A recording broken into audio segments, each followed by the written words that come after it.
자, 할렐루야. 이제 16번째 강의 시작하겠습니다. 자, 208페이지입니다. 208페이지. 이제 이사야 선지자, 이사야 메시지로 이제 들어가겠습니다. 자, 첫 번째 들어가는 말. 자, 구약 성서에는 많은 인물들이 등장한다. 그 중에서도 예언자들의 삶은 주목받을 만하다. 예언자들은 그 어떤 위인전의 주인공들과 비교해도 전혀 손색 없는 훌륭한 인물들이다. 그런데 성서의 예언자들과 위인전의 사람들과 근본적으로 다른 점이 있다. 위인전과 전기문과는 다르게 성서의 예언자들의 출생과 죽음에 대해서 그러니까 성서는 예언자들의 출생과 죽음에 대해서 전혀 관심이 없고 그들의 화려한 활동 내지는 활약 자체를 다루기보다는 그들을 통한 하나님의 뜻에 주목한다. 결국 예언자들은 하나님의 말씀을 드러내는 도구에 지나지 않는다. 따라서 예언서의 중심 주제는 한 인물의 운명이나 성자로서의 삶이 아니라고 할 수 있다.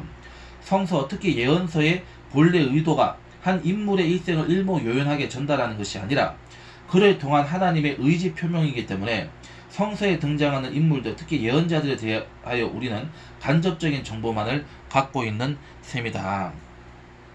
이러한 정보의 제약에도 불구하고 우리는 성별된 삶과 관련되는 인물로 예언자 이사야를 꼽지 않을 수 없다. 이사야는 하나님을 거룩한 자로 부르고 있다. 이사야의 이러한 하나님의 이해는 그의 소명에서 비롯된 것이다. 예언자들의 소명은 이 하나님에 의해서 발급받은 예언자로서의 자격증이며 동시에 그들의 삶 전체와 메시지를 이해하는 사건이다. 이사야서 6장은 이 이사야의 소명기사입니다. 소명기사. 그래서 이사야가 거룩한 하나님의 인격적인 현존으로 인하여 자신이 어떻게 깨어지고 제의적인 정결로 인하여 자신이 어떻게 거룩해졌는가를 설명해 주고 있다. 그래서 이제 그 두 번째로 넘어가겠습니다. 이 거룩한 분과의 만남을 우리가 공부를 해보도록 하시겠습니다. 6장입니다. 6장 1절로 4절입니다.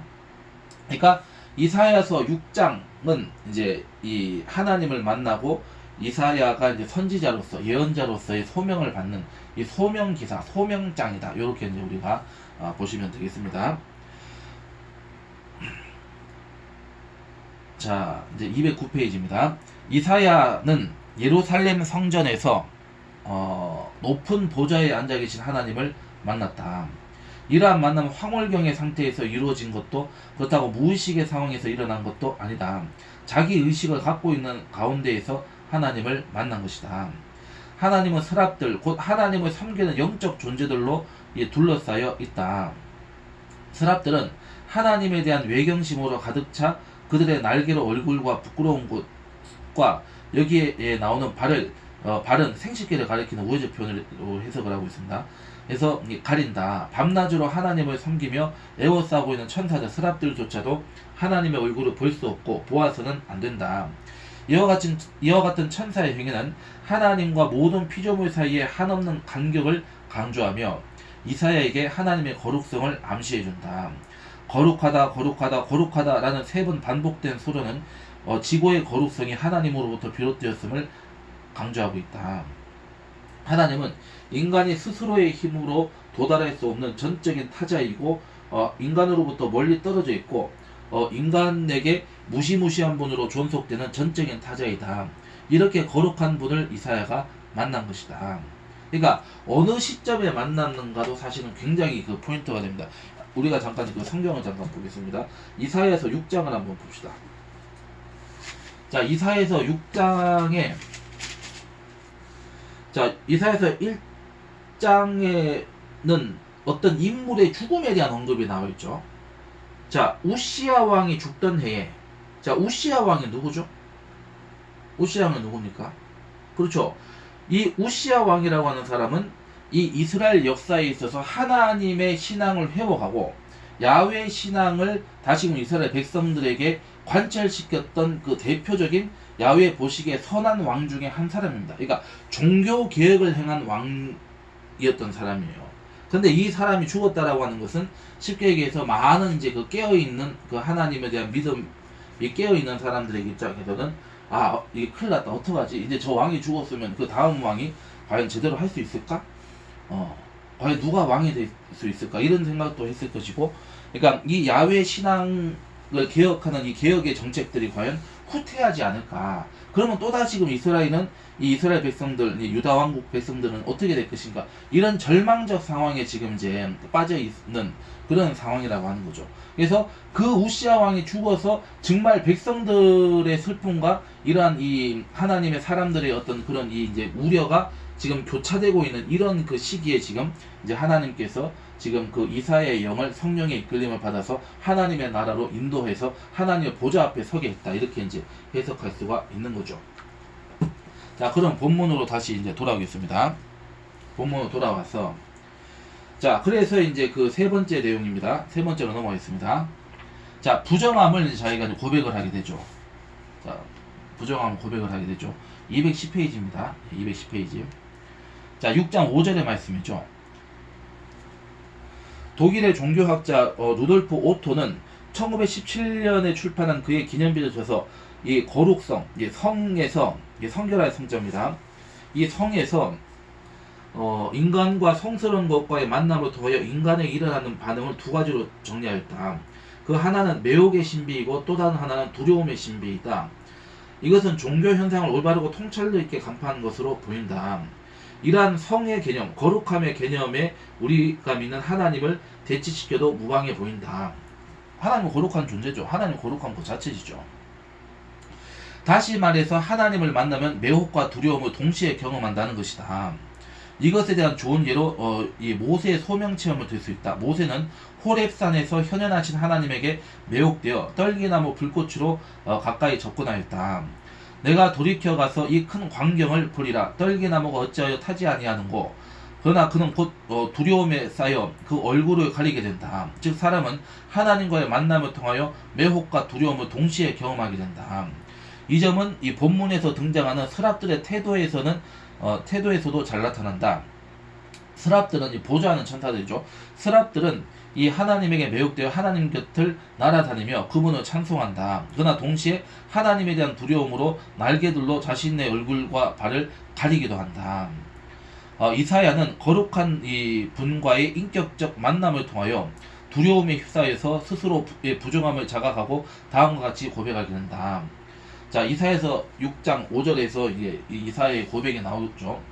그때 내가 말하되 화로다 나여 망하게 되었도다. 나는 입술이 부정한 사람이요 입술이 부정한 백성 중에 거하면서 만군의 야훼이신 왕을 배웠음이로다. 야훼 하나님을 만났다 얘기죠. 그래서 사람들이 하나님의 거룩성을 경험하는 순간은 자기 자신의 죄인임을 자각하는 순간이 된다는 것. 그러니까 내가 죄인일 수밖에 없다는 것. 나는 하나님이 아니라고 하는 것을 이제 고백하는 순간이 사실은 모든 인간, 아담과 하와로부터 시작해서 모든 인류가 하나님 앞에 심판대 앞에 설 때 그렇게 이제 고백하게 될 것입니다. 자, 그리고 나서 하나님을 만났다. 이것은 그 자체로 성결을 체험했다. 성결한 존재로 변화되었다는 것을 얘기하고 있습니다. 그래서 성결의 체험을 공부해 보도록 하겠습니다. 6절로 7절입니다. 이사야서 6장 6절로 7절. 스랍들 가운데 하나가 날아와서 예언자의 죄를 씻어준다. 본문에서 분명히 언급되진 않았지만은 그 스랍은 당연히 하나님의 명령에 따라 활동했을 것이다. 그 스랍은 불집게로 이 번제단으로부터 불타는 숯을 집어내었다. 이 숯은 성별된 제단으로부터 나왔으므로 공동체의 죄를 사하고 정결케 하는 힘을 가지고 있다. 이사야는 하나님의 주도에 의한 일종의 정결의식을 통하여서 죄된 과거의 옷을 벗는 성결을 체험을 하게 된다. 이렇게 되어 있습니다. 그래서 6장 7절에 보면은 너의 악이 제하여졌고 너의 죄가 사하여졌다. 이렇게 스랍 천사가 이렇게 확증을 해주게 되죠. 그래서 죄인은 예언자는 이 속죄 행위에서 수동적인 위치에 머물 수밖에 없다. 할 수는 아무것도 없죠. 자, 해서 하나님의 능동적인 행동으로 하나님과 인간 사이에 놓인 죄라는 장애물이 제거된다. 자, 그 다음에 그래서 이제 그러면은 내가 죄 용서함을 받은, 그러니까 죄의 사함을 받은 거죠. 하나님의 은혜로 하나님을 만나게 되고 그것이 심판이 아니고 나를 용서해 주시고 나를 이제 구원해 주셨다는 사실을 다시 재확인시켜 주시고 동시에 나에게 사명을 주셨다. 그래서 그 하나님의 인도하심에 내가 헌신하게 되는 거죠. 그래서 다섯 번째, 이 자발적 헌신이 이제 기록이 되어 있습니다. 6장 8절에 고백이 기록이 되어 있죠. 자, 따라서 이사야는 특별한 정결 행위를 통하여 하나님의 뜻을 행할 준비를 갖추게 되었다. 하나님과의 만남을 통하여 자신의 죄를 깨닫고 그 죄로부터 벗어난 사람이 하나님의 뜻을 행할 수 있는 것이다. 자, 이제 성결하게 된 이사야는 하늘에서 벌어지고 있는 천상회의, 이 카운실, 헤블리 카운실이라고 되죠, 영어로. 이 천상회의를 볼 수 있는 눈이 생겼다. 그는 내가 누구를 보낼 것인가, 누가 우리의 보냄을 받을 것인가를 하나님의 탄식에 망설이지 않고 대답한다. 제가 여기 있습니다. 저를 보내십시오. 자격 없는 인간이 하나님의 특별한 조치로 정화되어 그분의 심부름꾼으로 자원하고 나서는 것이다. 그렇기 때문에 우리가 자원하는 심령을 가진 자들을 하나님은, 그러니까 하나님이 택하셨다. 사실은 우리가 이렇게 볼 수 있는 거죠.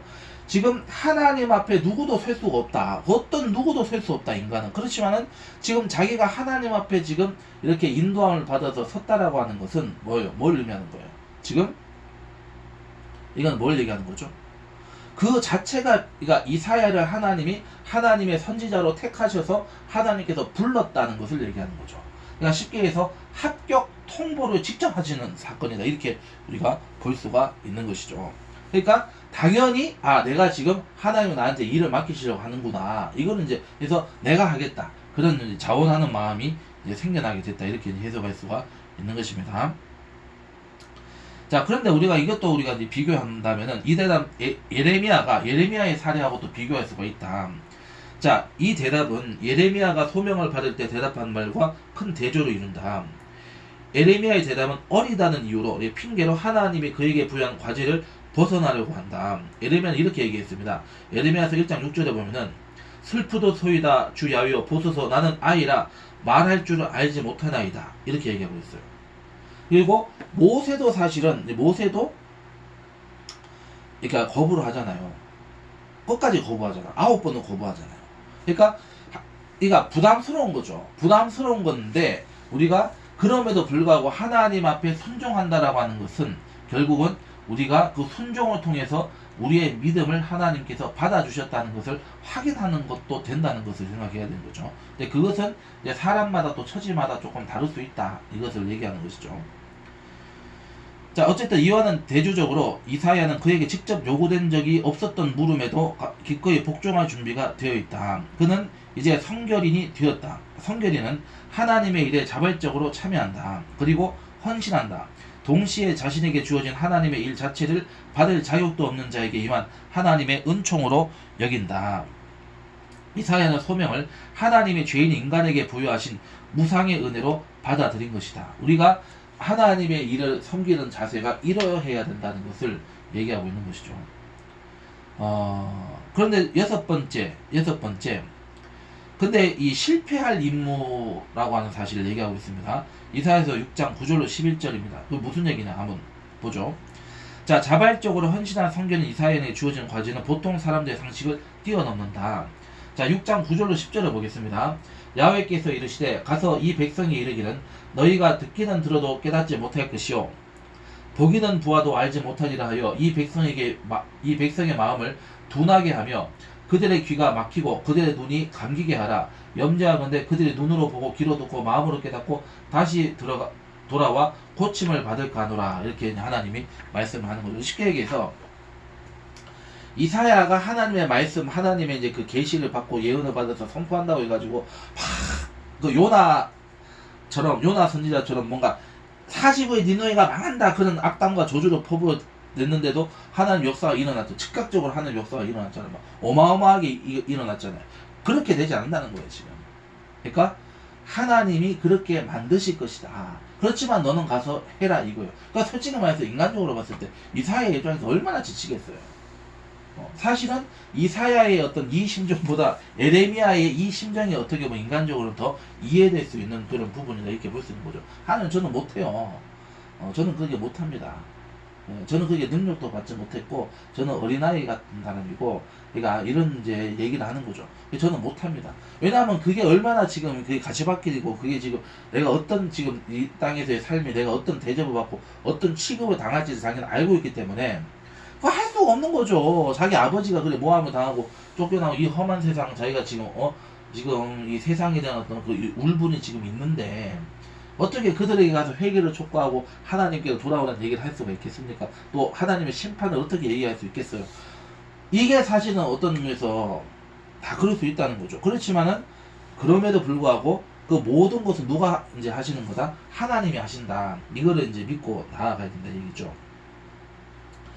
자, 그래서 어쨌든 이 이사야서 6장 9절로 10절을 통해서 이제 실패할 임무지만은 그러나 이것이 실패하지는 또 않을 것이다. 동시에 이제 두 가지 의미가 다 있다고 봐야 되는 거죠.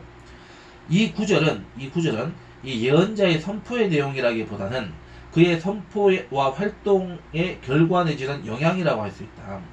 백성들의 완악함은 예언자의 선포에 의해서 제거되거나 수그러뜨리는 것이 아니고 오히려 더욱더 강화된다는 것이다. 이 구절은 예언자의 활동이 백성들에게 환영받지 못함은 물론 결국 실패로 돌아간다는 것을 활동의 초기 곧 처음부터 주시시키고 있는 것이다.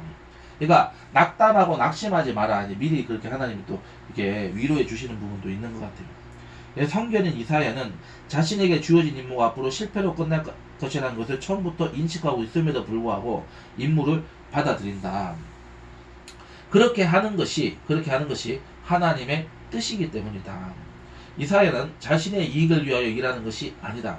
인간적인 성공과 실패의 열매는 예언자의 것이 아니다. 오히려 자신에게는 인간적인 불이익과 불명예가 자신의 몫으로 돌아오지만은 그것이 하나님의 뜻이라고 보았기 때문에 묵묵히 순종한다. 여기에서 우리는 성결인의 모습을 본다. 그래서 믿음의 모범을 우리는 여기서 발견할 수가 있어야 되는 것이죠. 자, 7번째 내용입니다. 구루터기를 거룩한 시로 해석하는 눈이 이제 필요하다. 그런 눈이 있어야 된다는 얘기죠. 자, 6장 11절로 13절입니다. 이사야는 백성에게 임할 재난을 미리 감지한다. 6장 11절로 11절, 12절에서 이사야가 말하고 있죠. 자, 하나님께서 말씀하시는 거죠. 성읍들은 황폐하여 주민이 없으며 가옥들에는 사람이 없고 이 토지는 황폐하게 되며 야훼께서 사람들을 멀리 옮기셔서 이 땅 가운데에 황폐한 곳이 많을 때까지니라 이렇게 얘기하고 있습니다.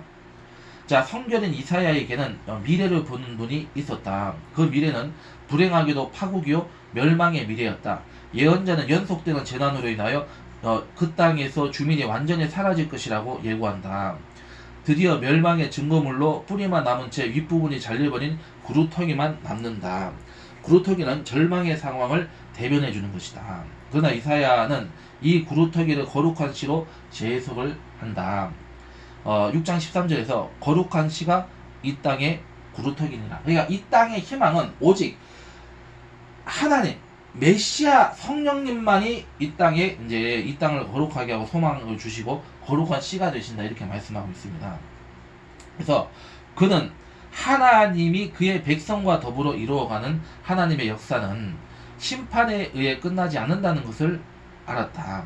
성결인 이사야는 흑암 속에서도 큰 빛을 본다. 이것이 바로 성결인의 자세인 것이다. 절망에서 희망을 볼 수 있도록 눈이 열려야 한다는 것을 얘기하고 있는 것입니다. 자, 8번째 나오는 말 결론입니다. 자, 성결인으로서 이사야, 바로 이사야의 삶을 하나님의, 그러니까 이사야서의 삶의 전체를 사실은 우리가 성경에서 얘기하고 있지는 않지만은, 그러니까 그 인생의 끝, 신앙의 결론이 어떻게 이제 그 결론되는지에 대해서는 사실은 많은 언급들이 빠져 있습니다. 그렇지만은 우리가 그 삶을 결국 누가 책임져 주신다? 하나님께서 책임져 주신다라고 하는 것을 우리가 얘기하고 있는 것이죠. 그래서 우리가 이제 복음서를 보더라도 예수님께서 3년 6개월 동안의 기간 동안 이 공생의 사역을 하시면서 그때 우리가 그 12년 동안 혈류증을 앓았던 여인이 예수님의 옷자락을 만져서 고침받고 구원을 받은 사건, 많은 이들이 귀신에 쫓겨나고 죽은 자가 살아나고 깨어진 관계가 회복된 사람들이 다 어디 갔냐? 그럼 예수님 십자가에 들고 그 사람들은 어디 갔냐? 왜 얘기하지 못하냐? 근데 그 사람들이 결국 하나님으로부터 떨어지지 않았다는 증거는 어디서 확인할 수 있어요? 바로 예수님이 심판받고 죽으시고 사흘 만에 부활하시고 나서 40일 동안 하나님의 나라에 대해서 복음을 증거를 하셨잖아요. 예수님 복음이신데 그렇게 부활하심으로 해서 그들을 다시 예수님이 만나셨다라고 해석을 해야 되는 것이고, 또 그들을 통해서 바로 하나님의 성령의 역사가 강하게 임하게 되게 되고, 그들을 통해서 이 예루살렘에서의 세워진 초대교회가 날로 흥왕하게 되었다라고 하는 것을 얘기하고 있는 거죠. 그래서 이미 하나님 안에 들어가 있다는 의미가 있는 거예요. 하나님 안에 들어가 있다. 그들이 흐지부지 흩어져가지고 하나님으로 멀어지고, 하나님 아이고 내가 좀 잘못했는가 보다. 그러고 내가 잘못 뭐에 이렇게 내가 좀 이렇게 잘못된 체험을 했는가 보다. 이렇게 해서 이렇게 하나님으로 멀어졌다고 얘기하지 않잖아요. 그러니까 그들은 이미 하나님의 권속이 되었기 때문에, 이 선지자들의 삶도 결국 하나님의 권속으로 들어갔기 때문에 우리가 천국에서 다 만나볼 사람들이다. 그걸 얘기하는 거죠. 우리가 이사야서에 보면은 우리가 어린아이들, 이 신생아 갓난 아기들조차도 천국에 가서 살고 있는 모습을 얘기하고 있잖아요. 그렇기 때문에 우리가 다 알 수는 없지만은, 우리가 다 해석할 수는 없지만은, 하나님은 분명히 어떤 식으로든지 예수님을 메시아를 영접하게 하시고 그들을 천국으로 인도하시는 하나님이시다. 물론 그거를 끝까지 거부하는 자들은 이제 지옥에 가죠. 그러니까 이 지옥에 가는 자들은 하나님을 거부하고 회개하기를 거부하는 자들이 가는 곳이다. 그렇게 이제 해석할 수가 있는 것입니다. 자, 8번째 이제 보겠습니다. 그래서 이사야는 이 하나님의 성전에서 하나님의 거룩성을 접하게 된다. 거룩한 분과의 만남은 그로 하여금 부정함을 고백하게 한다. 이 부정함의 고백은 성결의 체험을 가능케 하는 도화선이 되었다. 마침내 하나님의 주도에 의한 정결 행위로 그는 성결인이 된다. 성결인이 된 이사야는 하나님의 일에 자발적으로 헌신한다. 비록 그에게 부여된 임무가 실패로 끝날 것을 미리 알았지만 그럼에도 불구하고 그는 묵묵히 하나님의 뜻에 순복한다. 그러나 그는 멸망의 폐허 속에서도 희망을 볼 수 있는 눈을 가진 자이다. 우리는 성결인 이사야에게서 21세기의 성결인의 자세를 배운다. 무엇보다도 성결인은 거룩하신 하나님과 순간순간의 만남을 지속시켜야 하며 스스로의 부정함을 고백하며 성결의 은총을 입어야 한다. 동시에 하나님의 일에 희생과 봉사로 헌신하며 특히 폐허의 현실 속에서도 미래의 소망을 예시할 수 있어야 하리라. 이것이 바로 이사야의 삶과 소명이 우리의 삶과 소명이 된다는 것을 우리는 알 수가 있어야 된다 얘기입니다. 자, 그 다음 넘어가겠습니다. 제5장입니다. 5장. 이제 임마누엘 예언, 이사야서 7장 10절로 16절의 부분을 이제 공부해 보도록 하겠습니다. 자, 216페이지, 217페이지로 넘어가겠습니다. 자, 첫 번째 들어가는 말, 본문의 상황과 배경을 보겠습니다. 이사야서 7장 10절로 16절은 이 이전 단락인 7장 1절로 9절과 이어진다. 이사야서 7장 1절로 9절은 시리아와 에브라임이 동맹을 맺어서 남유다를 침공한 사건을 배경으로 하고 있다. 두 강대국의 침공은 온 유다를 공포 분위기로 몰아갔다. 유다 왕과 백성의 마음이 삼림이 바람에 흔들린 것 같이 흔들렸다고 성서는 기록해주고 있다. 이때 이사야는 너는 삼가며 조용하라, 두려워하지 말며 낙심하지 말라라고 권고한다. 이사야는 유다 왕을 갈아치우려는 동맹국들의 의도가 성공하지 못할 것이라고 확신을 전해주었다. 그러나 이는 적어도 유다 왕 아하스에게는 비현실적인 충고로 들렸던 것 같다. 이사야는 에브라임의 머리는 사마리아요, 사마리아의 머리는 르말리아의 아들임을 거론함으로써 암시적으로 유다의 머리는 예루살렘이고 예루살렘의 머리는 아하스라는 사실을 상기시킨다. 여기에서 시온은 절대로 무너지지 않는다는 시온 신앙, 과 다윗 계통의 왕조와 나라는 망하지 않는 다윗 왕조 신앙이 깔려있다. 다윗의 후손인 아하스 왕을 마음대로 바꾸려는 동맹국의 시도는 헛된 일이라는 사실을 강조하고 있다. 이사야는 이러한 사실을 믿지 못하면 아하스의 왕권이 굳게 서지 못한다고 경고한다. 이사야 7장 10절로 16절은 이러한 배경과 이어진다. 자, 그러면 두 번째로 본문의 구조를 한번 이제 보겠습니다. 구조를 보면은, 그 표로 보면은 7장 이 10절로 13절, 그 다음에 14절로 16절 두 부분으로 나눌 수 있다, 이렇게 볼 수 있죠. 그래서 이제 10절에는 하나님의 거듭되는 설득, 11절 믿지 못하겠으면 징조라도 구해라, 12절 아하스의 거절이 있었고, 그 다음에 13절은 이사야의 책망이 기록이 되어 있습니다. 이게 징조에 대한 대화이고, 그 다음에 14절로 16절, 14절은 임마누엘 징조, 15절 임마누엘이 장성하면, 16절 시리아와 에브라임의 나라의 멸망을 예고한다. 이 부분은 임마누엘 징조의 예고를 하고 있는 것이죠. 자, 그럼 이제 세 번째 본문의 내용을 하나하나 이제 공부해 보도록 하시겠습니다. 자, 218페이지 넘어가겠습니다. 첫 번째, 징조에 대한 대화가 나와 있죠. 10절로 13절이죠. 아하스가 우유부단한 태도를 취하자 하나님은 이사야에게 다시 한 번 더 가서 그를 설득하라고 명령하신다. 하나님은 이사야를 통하여 4절로 9절에서 약속하신 구원을 아하스가 믿을 수 있도록 징조를 주시겠다고 하신다. 이사야는 아하스에게 너의 하나님 야훼께 한 징조를 구하라고 요청하신다. 히브리어 본문에는 단 한마디의 전미어로만 표현되는 짤막한 소유대명사 너의, 너의 에는 다음과 같은 유다의 제왕의 전승이 반영되어 있다. 너는 내 아들이라 오늘날 내가 너를 낳았도다. 이 시편 2편에 기록이 되어 있죠. 이사야는 이를 통하여 너 아들아 오직 너의 아버지께로만 향하여라. 내 위에 놓인 약속이 헛된 말인지 아닌지 내가 지금 정권을 가지고 너에게 말하고 있는지 아닌지를 한번 시험해 보아라 라고 안타까운 마음을 말하고 있다. 한번 그러니까 하나님 용서해 줄 테니까 너 한번 시험해봐. 하나님을 한번 시험해봐. 이 정도까지 얘기하는 거죠. 그러니까 얼마나 지금 이 아하스라고 하는 인물이 어떻게 보면 이 불신앙의 지금 대표적인 이 지금 모습을 보여주고 있는지를 알 수가 있는 거죠. 자, 이때 아하스는 무엇이든지 요구할 수 있었다. 그것이 지하 세계의 징조든지 하늘의 징조든지 상관이 없다. 그러나 아하스는 경건한 채 하면서 거절한다. 나는 구하지 아니하겠나이다. 나는 야훼를 시험하지 아니하겠나이다. 아하스의 대답은 하나님을 시험하지 말라. 이 십계명에 잘 부합이 되지만은 그러나 이 대답의 이면에는 하나님에 대한 절대적인 신뢰가 모자란다는 사실이 감추어져 있다. 그러니까 하나님의 그 이 말씀을 그러니까 십계명의 말씀을 지금 자의적으로 지금 왜곡가지고 지금 인용을 하고 있다는 것을 알 수 있는 것이죠. 그래서 경건의 모양을 가지만 경건을 부인하는 불경건한 것이죠. 그래서 이사야는 아하스를 통하여 다윗의 왕실이라고 호칭한다. 이는 아하스가 다윗에 대한 하나님의 약속 위에 굳게 서야 함을 상기시킨다. 그러나 아하스는 이미 달리 결심하였고 그 계획을 취소하지 않는다. 이제는 이사야도 어찌할 수 없다. 13절에는 너희가 사람을 괴롭히고서 그것을 작은 일로 여겨 또 나의 하나님을 괴롭히려 하느냐 이렇게 얘기하고 있죠. 그래서 우리는 열왕기에서 아하스의 불신앙이 취한 형태가 무엇인지를 알게 된다. 그러니까 이제 열왕기서에서 그 상황을 지금 말해주고 있다 얘기죠. 그는 아수르 왕으로부터 도움을 요청하며 야훼의 종, 즉 하나님의 아들이 되기보다는 아수르 왕의 종이 되려고 결정하였다.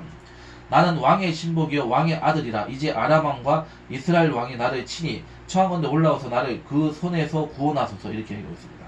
그래서 아하스는 하나님의 아들이라는 고귀한 신분을 버리고 눈앞의 위기를 모면하기 위해서 아수르의 아들이 되기를 자처한다. 우리가 정말 조심해야 될 게 뭐냐면은 우리가 사실은 우리 이 문재인 정권 4년 동안 우리가 회개해야 될 게 뭐냐면 트럼프가 우리를 구원해 줄 것이다. 많은 종들이 그 얘기했어요. 그거 정말 하나님을 회개해야 됩니다. 트럼프는 사실 선지자가 아니에요. 트럼프가 우리나라 지켜준 거 아니거든요. 그런데 많은 사람들이 트럼프가 하나님의 무슨 뭐 선지자인데 뭐 하나님의 뭐 언약이 뭐 이루어졌네 뭐 이러면 자꾸 이런 식으로 해서 트럼프가 우리나라를 구원해 줄 것이다. 트럼프를 우리가 그냥 절대적으로 맹종해야 된다. 이런 식으로 지금 같은 거 이거 우리가 하나님 회개하는. 우리는 트럼프를 의지하면 안 돼요. 바이든도 의지하면 안 됩니다. 바이든도 의지하면 안 돼요. 오직 우리가 의지해야 될 것은 하나님이다. 우리가 트럼프의 종이 되어서도 안 되고 바이든의 종이 되어서도 안 돼요. 물론 당연히 우리가 신입형의 종이 되어서는 안 되죠. 그 말할 것도 없는 것이죠. 우리는 절대적으로 하나님만을 의지하고 하나님만을 우리가 바라보고 하나님의 종으로서 하나님의 일하심을 우리가 간구하고 기다려야 된다. 그렇게 해야 됩니다. 아수르는 지금 그거를 거절한 거죠. 자, 그래서 이제 넘어가겠습니다. 두 번째, 임마누엘의 징조에 대한 말씀이 이제 나오게 되는 거죠. 14절로 16절입니다. 자, 그 다음에 이어지는 14절의 본문은 구약 성서에서 그 의미가 가장 논란이 되고 있는 구절 가운데 대표적인 것이다. 구약 학자들은 이 구절이 약속의 말인지 아니면 심판의 말인지에 대해서도 의견의 일치를 보지 못하고 있으며 임마누엘이라고 하는 아기가 누구를 가르치는지에 대해서도 일치된 견해에 이르지 못하고 있다. 이거는 뭐 신학자들의 문제인 거고 그 임마누엘은 하나님을 예수님을 얘기한다는 것을 우리가 알 수 있습니다. 근데 이제 이 이제 신학자들이 조금 이제 이 좀 쉽게 해서 영빨이 좀 달리는 학자들은 그런 게 흔들흔들 거리니까 이제 이런 이제 헛된 논쟁에 지금 이제 빠지고 있다. 이런 것도 우리가 생각을 해야 되겠죠.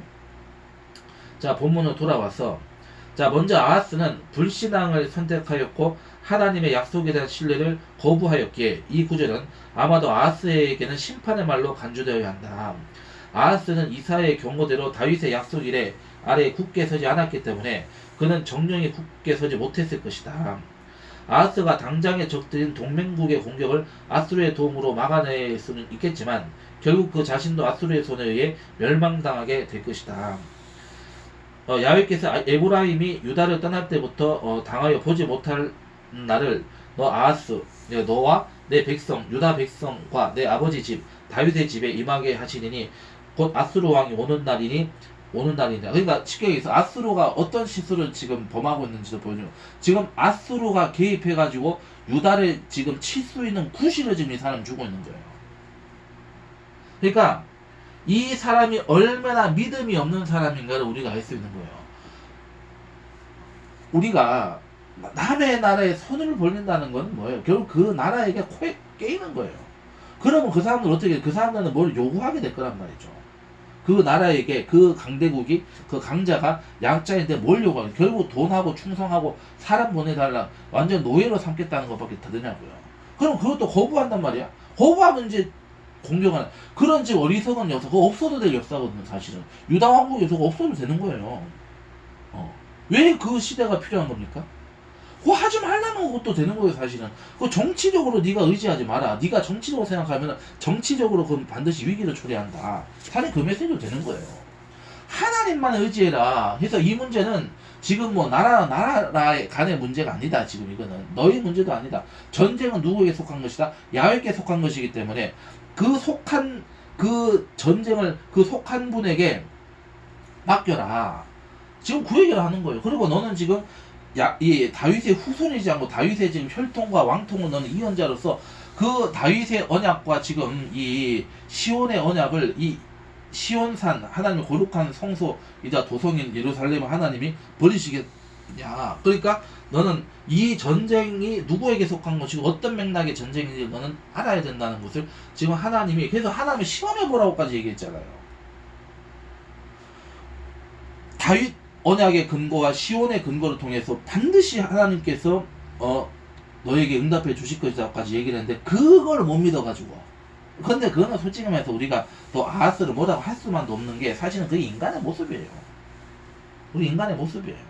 다 그런 모습을 가지고 있어요. 인간이 연약하기 때문에. 그래서 때로는 하나님을 의지하지 않고 뭔가 돈이나 어떤 권세자나 뭔가 이제 빽이 있는 사람을 이게 믿고 그렇게 할 수도 있다는 거죠. 그렇지만은 그것이 결정적인 순간에 그런 실수가 나오지 않기 위해서 어떻게 되냐, 우리가 하나님 앞에 바로 서고 우리가 말씀과 기도로 깨어있고 우리가 늘 하나님을 향해 바라보면은 이런 결정적인 지금 이 위기 상태, 결정적인 순간에서 우리가 하나님을 선택할 수 있게 되는 거다 이 말이죠. 무슨 말인지 아시겠죠? 자, 그래서 임마누엘의 징조까지 이제 하다가 오케이. 자, 그 다음에 이제 세 번째 단락입니다. 아하스에 대한 도모가 서지 못할 것이라는 선지자의 약속은 성취되겠지만 왕 자신은 이사의 약속의 말씀을 믿지 않고 굳게 세울 이 기회를 있기를 거절함으로, 굳게 세움 있기를 거절함으로써 종말을 받게 될 것이다. 따라서 이스라엘의 징조는 일단은 심판의 징조가 된다. 아스루 왕은 유다 나라의 적대 세력인 아람과 에브라임뿐만이 아니라 아하스와 그의 아비 집의 통치를 종식시키기 위해 심판하러 올 것이다. 이런 행위로 인해 모든 땅은 포도원의 노래에서 약속했던 것처럼 이 찔레와 가시의 땅이 될 것이다. 그날에 그 땅 가운데 남아있는 자는 엉긴 젖과 꿀을 먹게 될 것이다. 그들 가운데 임마누엘도 있을 것이다. 그렇다면 임마누엘은 누구를 가리키는가? 이는 그의 어머니의 정체와 맞물려 있다. 먼저 처녀라는 단어에 주목해보자. 이 단어는 히브리어로 알마이다. 알마. 이 단어는 혼인 여부와 무관하게 아직 아이를 낳아본 적이 없는 젊은 여인을 나타내는 말이다. 처녀에 해당되는 히브리어는 베투라라는 단어가 따로 있다. 이 젊은 여인이 누구인지는 알 수 없지만은 그 여인이 곧 아기를 낳을 것이고 그리고 그러고 나면은 유다의 상황은 달라져서 하나님이 우리와 함께 계신다는 체험이 확인될 것이다. 이 여인의 정체에 대하여 그 여인을 이사야의 아내 혹은 아하스의 아내 혹은 이름을 알 수 없는 한 어머니 등으로 보는 가설들이 있다. 즉 임마누엘은 이사야의 아들 혹은 아하스의 아들 즉 히스기야 혹은 한 젊은 어머니의 아들이라는 설명이다. 여기서 알마 앞에 이 정관사인 하가 첨부되어 있다는 것은 점이 여인의 정체를 해명하는데 중요하다. 이사야는 여기서 그 여인이라고 부른다. 이는 아하스도 알고 있는 왕의 부인 중에 한 여인을 가리키는 말로 보인다. 그대는 임신해서 곧 아들을 낳을 것이다. 물론 문제가 없는 것은 아니지만 유대인의 전통적인 해석에 따라서 이 임마누엘을 히스기야로 보는 것이 비교적 가장 무난해 보인다. 이 임마누엘 본문은 이사야서 9장 2절로 7절과 11장 1절로 9절에 나오는 이상적인 왕에 관한 예언과 별도로 떼어내어 읽는 것이 불가능해 보인다. 따라서 이 임마누엘은 아하스 왕의 후손인 즉 다윈의 후손인 히스기야를 가리키는 것으로 볼 수 있다. 15절에 이 히스기야가 누군지는 아시죠? 히스기야 아들이 누군지도 알죠? 그러니까 임마누엘과 임마누엘에 속한 자가 배반하는 것. 그 배반은 지금 누가 하고 있는 거예요? 므낫세가 하고 있다는 것을 알 수가 있는 거죠. 그래서 히스기야로 보는 것이 비교적 무난해 보인다. 그래서 임마누엘 본문은 이사야서 9장 2절로 7절과 11장 1절로 9절에 나온 가장 이상적인 왕에 관한 이거 아까 읽었던 것이고, 자 그래서 다윗의 후손이 히스기야를 가리키는 것으로 볼 수가 있다. 그래서 15절에 그가 악을 버리고 선을 택할 줄 알 때란 좋은 것과 나쁜 것을 구별할 줄 아는 시기로 이는 의식적인 이 선택의 자유가 가능한 20세쯤 해당되는 시기이다. 엉긴 젖과 꿀은 훌륭하고 좋은 음식이라는 해석도 있고 유목민들의 험한 음식이라는 해석도 있다. 여기서는 22절에 남은 자들이 먹는 음식이라는 내용에 근거하여서 후자의 해석을 취한다. 유다 왕국의 위기 속에서도 임마누엘은 남게 된다. 그가 성장하게 되면 그는 아하스와 그의 아비 집에 앞으로 다가오게 될 운명과는 대조적인 상태가 될 평화의 시대를 인도할 것이다. 이 임마누엘 징조는 심판 가운데에서도 하나님은 남은 자들과 함께 하심을 상징적으로 보여준다. 이 열왕기의 저자는 히스기야를 높이 평가한다. 그는 그의 조상 다윗 아하스가 아닌 그러니까 그는 그의 모든 행위와 같이 야훼 보시기에 정직히 행하였다. 그는 그의 아버지 아하스와는 달리 이스라엘의 하나님 야훼를 의지하였다. 그의 조는 유다 여러 왕 중에 그러한 자가 없었으니 히스기야에 대한 찬사가 계속되면서 열왕기의 저자가 야훼께서 그와 함께 하시매, 그러니까 심지어는 성령 충만한 거예요. 왕이 성령 충만한 거, 이거 다윗 이후에는, 다윗과 솔로몬 이후에는 거의 기대할 수 없는 상태였는데, 그러니까 다시금 지금 다윗 왕조가 지금 회복되어 있다. 다윗이 지금 어떻게 보면 다시 현현했다고도 할 수 있을 정도로 지금 히스기야가 엄청난 지금 이 개혁을 지금 단행하고 있었다. 야훼께서 함께 하셨다. 그러니까 얼마나 지금 회복이 되어 있었는지를 우리가 알 수가 있는 거죠. 그러니까 그런데 솔로몬이 결국은 다윗의 아들이 솔로몬 왕이 하나님 앞에 배신하고 우상숭배에 빠졌을 때 결국은 나라가 쪼개진 것처럼, 그러니까 이 히스기야 다음 그 아들인 므낫세가 왕이 돼서 므낫세가 하나님 앞에 하나님 배신하고 하나님을 대적을 했을 때 결국은 그 쪼개진 나라가 어떻게 된 거야? 아예 그냥 끝나버리는, 이제 망해버리는 그 결과로 나오게 돼. 솔로몬이 나라를 쪼개게 한 그 이제 원인자라고 한다면은 이 므낫세는 나라를 아예 그냥 없어지게 만드는, 이제 망하게 만드는 이제 그 이제 원흉이 되는 것이다. 이렇게 이제 정리할 수가 있는 거죠. 자 그래서 다시 이제 본문에 돌아와서 히스기야에 대한 천사가 계속되면서 열왕기의 저자가 야훼께서 그와 함께 하시매라고 말한 것은 우연이 아니다. 아하스 때 이사야에 의하여서 이루어진 약속은 임마누엘이라는 아이 히스기야에게서 성취되고 있다. 아수르의 침략 기간 동안에 그의 존재와 하나님에 대한 그의 순종적인 행위 때문에 선지자가 약속했던 것처럼 사람들은 하나님이 우리와 함께 계신다는 진실로 말할 수 있었을 것이다. 그래서 이사야는 임마누엘을 통하여 앞으로 나타날 새로운 모습의 통치자를 바라보고 있다. 이 이상적인 통치자는 이사야서 9장 2절로 7절과 11장 1절로 9절에서 보다 구체적으로 표현된다. 이세의 줄기에서 나온 싹은 다가올 미래에서 평화와 공의의 시대에 시대에 만민의 왕으로 다스리게 될 것이다.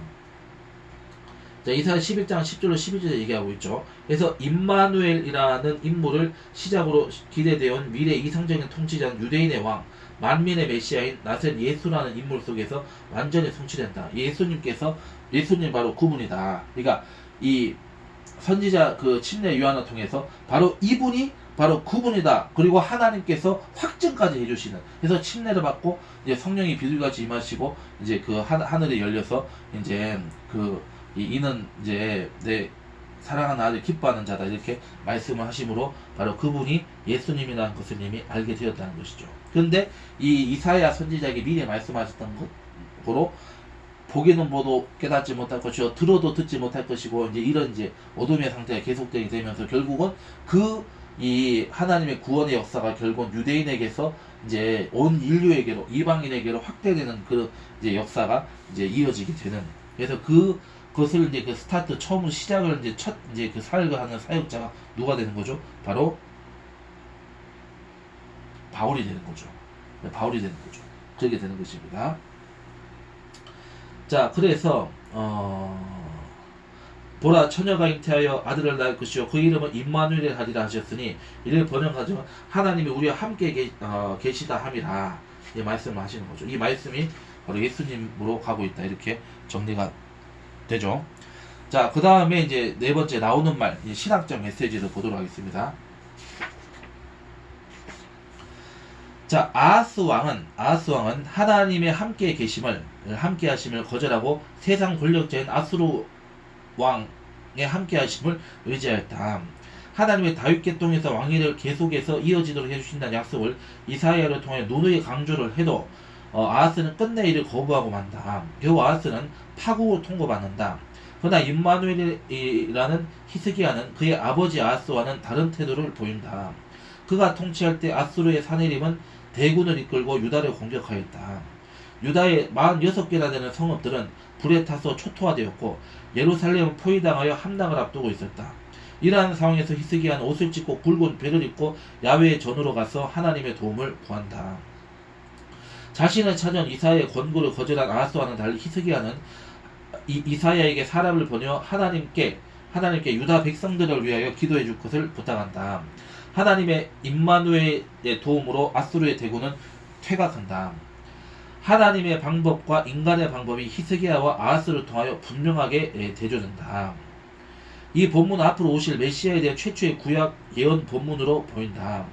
이후 이사야서 9장 2절로 7절, 그 다음에 11장 1절로 8절, 미가서 5장 2절로 6절, 그리고 스가랴서 9장 9절로 10절로 이어지면서 메시아에 대한 정체는 보다 더 분명해진다. 임마누엘은 유다가 먼저는 이 시리아와 에브라임의 동맹국들의 공격으로부터 살아남고 이어서 아수르의 공격으로부터도 살아남은 자들 가운데 함께 있을 것이다. 국가의 엄청난 재난으로부터 간신히 살아남아 있는 유다 백성 가운데 하나님은 함께 있어 주신다. 유다 백성들은 히스기야를 통하여 하나님이 그들과 함께 하심을 부분적으로 느낄 수 있었다. 미래의 통치자는 그 출발점이 임마누엘이란 히스기야 왕에 기초하고 있음을 알게 된다.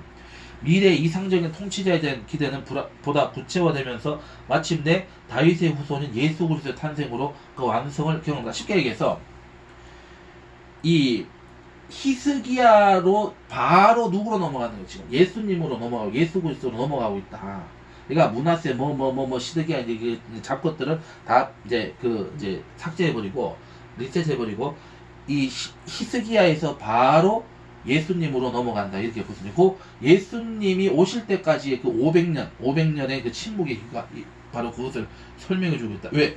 메시아로 바로 넘어가야 된다. 그러니까 이 중간사의 의미라고 하는 것은 이제 메시아가 올 때까지의 기간을 얘기한다. 이제 쉽게 얘기해서 이 중간사에서 정말 하나님을 믿고 온전한 에스라 같은 그런 이제 믿음을 가진 사람들은 어떻게 되겠어요? 그 말씀을 다시 회복해서 이제 말씀대로 살아가는 사람들 입장에서는 이제 다음에 이제 메시아가 오실 것이다. 이제 메시아를 기다리면 되는 거예요.